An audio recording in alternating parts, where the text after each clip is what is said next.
পৃথিবীর বৃহত্তম বদ্বীপ বাংলাদেশ, আর দেশের বেশিরভাগ অংশই গঠিত নবীন পলিমাটি দিয়ে। ভূগর্ভের পানির অতিরিক্ত ব্যবহারের ফলে পানির স্তর খুব দ্রুত নামছে। ওয়াসার হিসেব মতে স্থানভেদে ঢাকার পানির স্তরের গভীরতা ৩০ মিটার থেকে ৮০ মিটার পর্যন্ত, এবং তা দিন দিন বেড়েই চলেছে। ভূতাত্ত্বিক হুমায়ুন আক্তারের মতে ঢাকার পলিমাটির নিচে আছে বালির স্তর, সেই স্তরেই আটকে থাকে পানি। এই পানি তুলে ফেললে বালি নিচে নেমে যায়, এর ফলে যে ফাঁকা জায়গা তৈরি হয় তা ভরাট করতে গিয়ে দেবে যাচ্ছে ঢাকাও।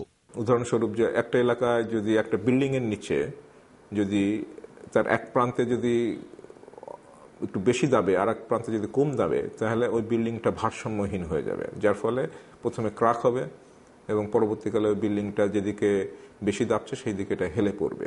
ঢাকার দেবে যাওয়ার হার অনেক বেশি, কিন্তু দেশের অন্যান্য জায়গায় যে হারে মাটির নিচে পানি কমছে সে হারেই দেবে যাচ্ছে ভূমি। ভূতাত্ত্বিক বিভিন্ন প্লেটের সংঘর্ষ ছাড়াও আরও নানা কারণে ভূমি সংকুচিত হয়, তবে হুমায়ুন আক্তারের মতে তা সাধারণত অনেক ধীরগতির হয়ে থাকে। দুই জায়গাতে ভিন্ন ধরনের পর্যবেক্ষণ আমরা দেখতে পাচ্ছি। ঢাকা শহরে খুব দ্রুত নামছে, ওখানে নামছে না। অ্যানথ্রোপোলজি বা অন্য কোনো কারণ জড়িত রয়েছে কিনা সেটা দেখার জন্য আমরা এটার সাথে গ্রাউন্ড ওয়াটারগুলো আমরা যখন দেখলাম, তখন দেখলাম যে ঢাকা শহরের গ্রাউন্ড ওয়াটারের খুব প্রচুর 96 সাল থেকে এটা 3 থেকে 3.5 মিটার হারে এটা নিচে নেমে যাচ্ছে। নগরায়নের ফলে Bangkok, Mexico city, Shanghai, Tokyo সহ বিশ্বের অনেক দেশেই এমনটি দেখা গিয়েছিল। তবে বিকল্প ব্যবস্থার মাধ্যমে অন্যান্য দেশের মতো বাংলাদেশও এই বিপদ থেকে রক্ষা পেতে পারে বলে মনে করেন এই বিজ্ঞানী।